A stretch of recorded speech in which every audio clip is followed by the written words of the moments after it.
Hello बच्चों, तो चलिए अपना प्रश्न पढ़ते हैं। व्योम तरंग संचरण आधारित है। चार विकल्प दिए गए। पहला आयन मंडल द्वारा परावर्तन पर, दूसरा आयन मंडल द्वारा अवशोषण पर, तीसरा आयन मंडल में से संचरण पर, चौथा इनमें से कोई नहीं। तो चलिए प्रश्न के लिए मुख्य अवधारणा की चर्चा करते हैं।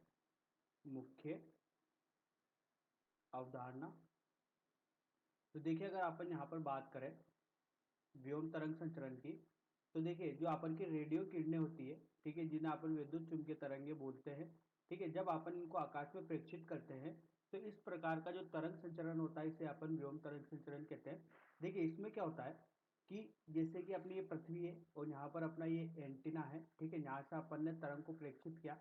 अब अपने पास यहाँ पर कुछ ऊंचाई पर आयन मंडल है, ठीक है, यह है अपना आयन मंडल, ठीक है।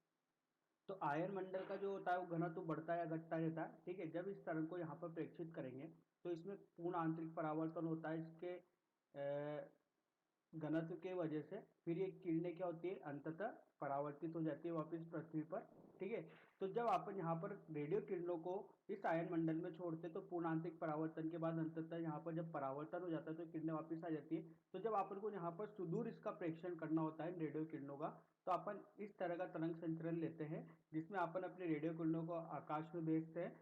आयन मंडल द्वारा ये वापस क्या की जाती है, परावर्तित की जाती है, जिससे कि ये वापस माध्यम में या जहां पर अपन को ये किरणें श्रोता के पास भेजनी है तो वो मिल जाती है उस श्रोता को या उस अ, मनुष्य को जिसको अपन को ये किरणें भेजनी होती है, ठीक है।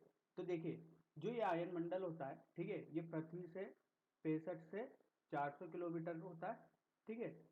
तो पृथ्वी से अगर ये 65 और 400 किलोमीटर की दूरी पर होता है तो अपन जो इसकी बोल सकते हैं कि इनकी जो परास होती है वो 65 से 400 किलोमीटर होती है। और जो इनकी आवृत्ति होती है वो आवृत्ति होती है, देखिए, 3 मेगा हर्ट्ज से लेकर 30 मेगा हर्ट्ज तक ये इसकी क्या होती है, आवृत्ति होती है, ठीक है। अगर इसकी आवृत्ति से ज्यादा की अगर आपन ने यहाँ पर रेडियो तरंगे प्रेक्षित कर दी तो ये क्या होगा, आयन मंडल से बाहर चली जाएगी, तो ये वापस पुनः परावर्तित नहीं हो पाएगी। तो इस प्रकार जो तरंग संचरण होता है, ठीक है, इसको अपन वेव तरंग संचरण कहते हैं और इसमें आयन मंडल द्वारा तरंगों का क्या हो जाता है, वापस परावर्तन हो जाता है।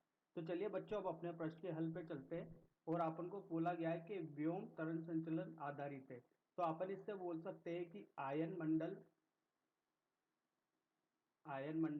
द्वारा रेडियो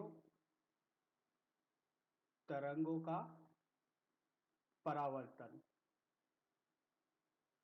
इसके आयतन में बदलाव की वजह से ये वापस इसको क्या कर देती है, परावर्तित कर देती है। तो इस प्रकार जो तरंग संचरण होता है वो आपन को व्योम तरंग संचरण कहलाता है। तो चलिए अपना सही विकल्प देखते हैं। आयन मंडल द्वारा परावर्तन पर ये अपना सही विकल्प है। आयन मंडल द्वारा अवशोषण पर ये किरणों को अवशोषित नहीं करती। आयन मंडल में से संचरण पर संचरण नहीं होता। इनमें से कोई नहीं, ये भी गलत है। तो अपना कौन सा विकल्प सही है, अविकल्प सही। तो बच्चों आशा करता हूँ आपको यह समझ में आया होगा। धन्यवाद।